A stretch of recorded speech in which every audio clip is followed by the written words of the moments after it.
Hey everybody, my name is Daniel Marino and this is Karate Thoughts. So we only got one comment with a question on last week's video, but I think it's a pretty good one, so I'm going to go ahead and answer it now.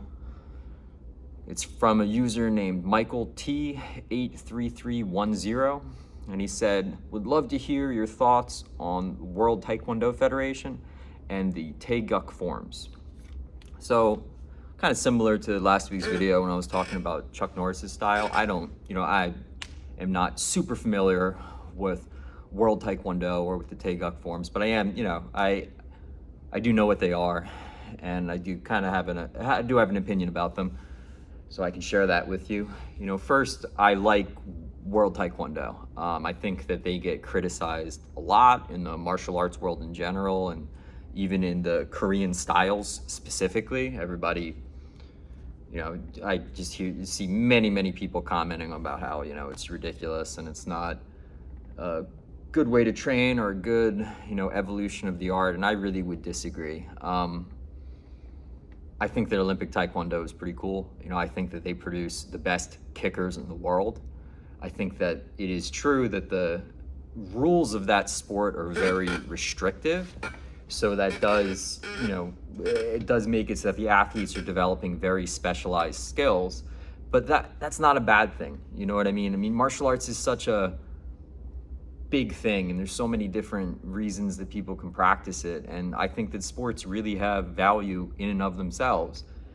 The criticism under a lot of this is that, these World Taekwondo players, are not going to be very well prepared to fight and defend themselves. And of course, there's truth to that. I think if you put those guys without any preparation into a kickboxing match, they're not going to do well. However, if you take a really high level World Taekwondo athlete and you give them a year of boxing training, right, and they learn how to put their legs and their hands together, I think they could be very, very good in the arena with kickboxing. I think that there is value to having a specialty art, to having an art that develops a specific, very specific skills to a very high level. Yes, it's also important, I would say, for self-defense to have a more generalist approach, where you might have skills that are your specialty, but you need to develop kind of like a baseline of ability with fighting in general so that you're well prepared. But that doesn't devalue the sport, right? Like, I think that the athletes that participate in that sport are phenomenal. I think that the kicking that's on display in those competitions is really cool, and I really would say I don't think there are better kickers in the world. People love to talk about Muay Thai kicking or Kyokushin kicking. I mean, they're all good too, and obviously, especially with Muay Thai, but I would say with Kyokushin to some extent too, the kicking that's developed in those arts is a piece of a larger whole, and therefore is more functional in some ways. But if you're just talking about just pure kicking, nobody does it better than Taekwondo in general, Korean martial arts in general. I would include Tung Sudo, my own style, in that, and even World Taekwondo specifically, the Olympic style of sparring specifically. I think it's phenomenal. I really like it a lot. All that said, so looking at their forms, my impression of the Taeguk forms, in the comments, please correct me if I'm wrong, because like I said, this is not an area of expertise for me, but I am under the impression that the Taeguk forms are pretty old for Taekwondo, and you can really see the karate roots in them very clearly, right? There are whole sequences in those forms that are just taken straight from the older karate forms. And even when the sequence is not taken directly from a karate form, I mean, it's kind of just, karate movements mixed and matched into different patterns. And, I of course study the traditional karate forms kind of intensively. Specifically, I study Nahachi, and I've been working on a book about Nahachi for a long time. And I do think that, what you don't get with the Taekwondo forms is kind of those like deep roots where, we can go back and we can analyze it and we can try to make the best, the best educated guesses possible as to what the movements mean.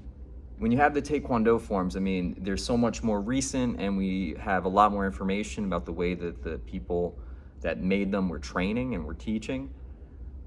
So I think that it's not, and this is not entirely a bad thing. I think that you don't need to worry as much when you're analyzing those forms about coming up with specific sequences or trying to figure out, what the original intent behind the movements might have been. I think it's more so that you can just look at the individual techniques, and we can go back to the karate traditions that they kind of come from, and we can come up with good explanations for how they might be used. And you can definitely do that with those forms, just like you can with the karate forms. I'd say that it just you don't need to focus as much on specific sequences though, and you would just look more at the individual techniques. With the exception to this, of course, being when the Taekwondo forms, the Taegeuk forms have whole sequences that were taken from the karate forms. In that case, you interpret them just the same way.